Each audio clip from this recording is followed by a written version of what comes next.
बिस्मिल्लाहिर्रहमानिर्रहीम अल्हम्दुलिल्लाह नहमदुहु व नुसल्ली अला रसूलिहिल करीम अम्मा बाद अस्सलामु अलैकुम व रहमतुल्लाह। बुज़ुर्गों, दोस्तों, अज़ीज़ साथियों, तामील अवामिर में कामयाबी का यकीन यानी अल्लाह ताला की ज़ात आली से बराह रास्त इस्तिफ़ादा के लिए अल्लाह ताला के अवामिर को हज़रत मोहम्मद सल्लल्लाहु अलैहि वसल्लम के तरीक़े पर पूरा करने में दुनिया व आखिरत की तमाम कामयाबियों का यकीन करना। ये बाब भी कलमा तैयबा यानी ईमान व यकीन के ज़ैल में है। इस बाब की कुरानी आयात के तर्जुमे और अहादीस नंबर 174 से 187 तक का मुताला हम लोगों ने वीडियोज़ मुंतखब अहादीस 26, 27, 28 और 29 में किया था, लेकिन एक हदीस नंबर 186 गलती से वीडियो मुंतखब अहादीस 29 में एडिट हो गई थी। इसलिए आज हम लोग इंशाअल्लाह हदीस नंबर 186 से मुताले की शुरुआत करेंगे। दरूद शरीफ पढ़ लीजिए। अल्लाहुम्मा सल्ली अला मुहम्मद व अला आलि मुहम्मद व बारिक वसल्लिम। हदीस नंबर 186। हज़रत अबू हुरैरा रज़ियल्लाहु अन्हु से रवायत है कि नबी करीम सल्लल्लाहु अलैहि वसल्लम ने इरशाद फरमाया, जो शख्स अल्लाह ताला पर और उनके रसूल सल्लल्लाहु अलैहि वसल्लम पर ईमान लाए, नमाज कायम करे और रमज़ानुल मुबारक के रोज़े रखे, तो अल्लाह ताला के ज़िम्मे होगा कि उसे जन्नत में दाखिल फरमाए, ख़्वाह उसने अल्लाह ताला के रास्ते में जिहाद किया हो या उसी सरज़मीन पर रह रहा हो जहाँ उसकी पैदाइश हुई, यानी जिहाद न किया हो। सहाबा रज़ियल्लाहु अन्हुम ने अर्ज़ किया, या रसूलुल्लाह सल्लल्लाहु अलैहि वसल्लम, क्या लोगों को ये खुशखबरी न सुना दें? आप सल्लल्लाहु अलैहि वसल्लम ने इरशाद फरमाया, नहीं, क्योंकि जन्नत में 100 दर्जे हैं जो अल्लाह ताला ने अपने रास्ते में जिहाद पर जाने वालों के लिए तैयार कर रखे हैं, जिनमें से हर 2 दर्जों के दरमियान इतना फ़ासला है जितना आसमान व ज़मीन के दरमियान फ़ासला है।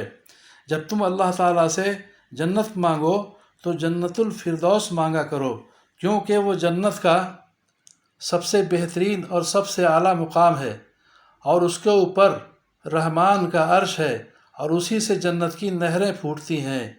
बुखारी की हदीस। हदीस नंबर 187 अगरचे मुंतखब अहादीस 29 वीडियो में आ चुकी है, लेकिन यहाँ तरतीब में है तो दोहरा लेने में क्या मुज़ायक़ा है। हज़रत अबू दरदा रज़ियल्लाहु अन्हु से रवायत है कि रसूलुल्लाह सल्लल्लाहु अलैहि वसल्लम ने इरशाद फरमाया, जो शख्स ईमान के साथ 5 आमाल करता हुआ अल्लाह ताला की बारगाह में आएगा, वो जन्नत में दाखिल होगा। 5 नमाज़ों को उनके वक्त पर एहतमाम से इस तरह पढ़े कि उनका वज़ू और रुकू सजदा सही तौर पर करे, रमज़ानुल मुबारक के रोज़े रखे, अगर हज की ताकत हो तो हज करे, खुशदिली से ज़कात दे और अमानत अदा करे। अर्ज़ किया गया, या रसूल अल्लाह सल्लल्लाहु अलैहि वसल्लम, अमानत के अदा करने का क्या मतलब है? आप सल्लल्लाहु अलैहि वसल्लम ने इरशाद फरमाया, जनाबत का गुस्ल करना, क्योंकि अल्लाह ताला ने आदम के बेटे के दीनी आमाल में से किसी अमल पर एतमाद नहीं फरमाया सिवाय गुस्ल जनाबत के, क्योंकि गुस्ल जनाबत ऐसा छुपा हुआ अमल है कि उसके करने पर अल्लाह ताला का खौफ ही उसे आमादा कर सकता है। तबरानी तरगीब। हदीस नंबर 188। हज़रत फ़ज़ाला बिन उबैद रज़ियल्लाहु अन्हु रवायत करते हैं कि नबी करीम सल्लल्लाहु अलैहि वसल्लम ने इरशाद फरमाया, मैं उस शख्स के लिए जो मुझ पर ईमान लाए, फर्माबरदारी अख्तियार करे और हिजरत करे, एक घर जन्नत के मुज़ाफ़ात में एक घर जन्नत के दरमियान में दिलाने का ज़िम्मेदार हूँ। और मैं उस शख्स के लिए जो मुझ पर ईमान लाए, फर्माबरदारी अख्तियार करे और अल्लाह के रास्ते में जिहाद करे, एक घर जन्नत के मुज़ाफ़ात में एक घर जन्नत के दरमियान में और एक घर जन्नत के बाला खानों में दिलाने का ज़िम्मेदार हूँ। जिस शख्स ने ऐसा किया उसने हर किस्म की भलाई को हासिल कर लिया और हर किस्म की बुराई से बच गया। अब उसकी मौत चाहे जैसे आए, वो जन्नत का मुस्तहिक़ हो गया। इब्न हब्बान।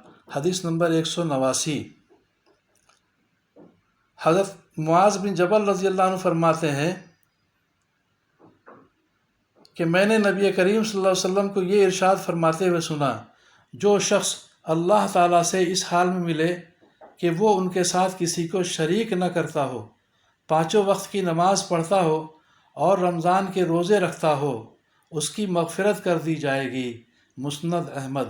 اللہ تعالیٰ ہم سبوں کو بھی سمجھ بوجھ کے صحیح عمل کی توفیق عطا فرمائے، کہنے سننے سے زیادہ عمل کی توفیق عطا فرمائے، ہم سبوں کی پریشانیوں کو دور فرمائے، عافیت عطا فرمائے، ہم سبوں کے ساتھ اپنی مدد شامل حال فرمائے، آمین یا رب العالمین۔